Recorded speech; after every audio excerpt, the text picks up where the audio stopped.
والصلاة والسلام علیکہ یا سیدی یا رسول اللہ وعلی آلہ وصحبہ یا سیدی یا رحمۃ للعالمین۔ سب سے پہلے میں جتنے بھی ہمارے علماء کرام اور طلباء کرام اور مہمانان گرامی اپنے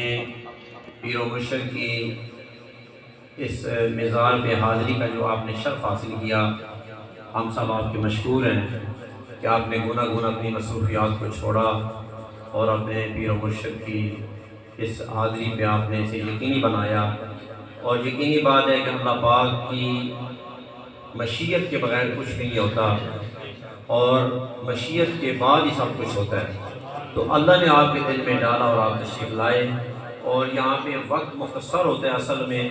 تو ہمارے مہمانان گرامی آپ ہمارے دل میں اس چیز کا بڑا احساس ہے اور قدر بھی ہے کہ بڑے بڑے دور سے آپ تشریف لاتے ہیں۔ کشمیر کے کہڑے کونے تو تشریف لانے بیچارے جتنے انسان نہ پہنچنا بھی مشکل ہے، اور بڑے بڑے دور تو کوئی ملتان تو کوئی گجرالے تو مختلف مقامات تو علماء کرام اور تساں دوست احباب تشریف لانے ہو، اور اس سب تساں جس سے ہم تشریف لانے اور اتنے دوست احباب سارے ٹائم دینا بہت مشکل ساڑے واسطے یہ مرحلہ ہونا۔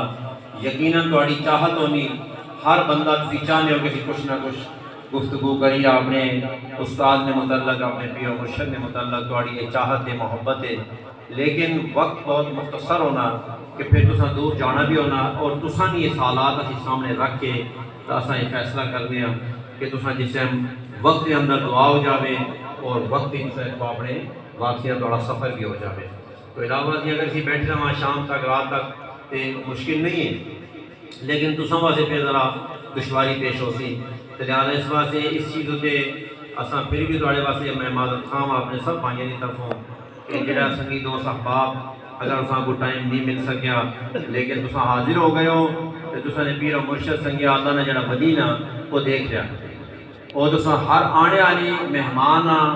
وہ دیکھ رہے ہیں، انہوں نے نگاہ تو دیکھ رہی، اور تسی انہوں نے نگاہ نے اندر ہو، اور تساں فیض لینا انشاءاللہ کہ اے اللہ پاک نے فضل و کرم نال اللہ نے ولی انشاءاللہ عطا فرمانے سنگیا۔ ہوں تے دیوبند بھی اور مولانا تقی عثمانی نے بڑا سردار بھی اس چیز میں قائل اس کی ویڈیو آئی گی کہ جناب مرنے تو بعد بزرگاں کا فیض زیادہ بڑھ جاتا، یہ پہلے نہیں مننے سن اور من گئے، لیکن پھر بھی دلی پریشانی آنی تو کہنے جناب اللہ کے سوا دے کوئی کچھ نہیں سکنا، لیکن اللہ جڑا ہو وہ بندیاں ذریعہ بنا دینا،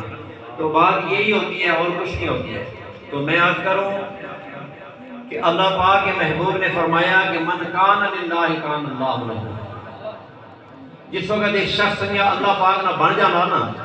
تو پھر اللہ اس کا ہو جاتا ہے نا۔ جب اللہ کا ایک بندہ بن گیا تو اللہ پھر اس کا بن گیا، جب اللہ اس کا بن گیا تو بات ہی ختم ہو گئی۔ جس کا رب بن جاتا ہے دنیا میں باقی چیز کون سی باقی رہ جاتی ہے مجھے بتائیں؟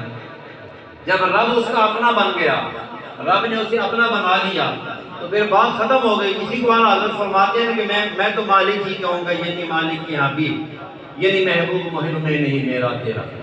یہ بات ہوتی ہے کہ جب انسان اللہ کا قرب حاصل کر لیتا ہے تو پھر بات ختم ہو جاتی ہے۔ تو لہٰذا آپ نے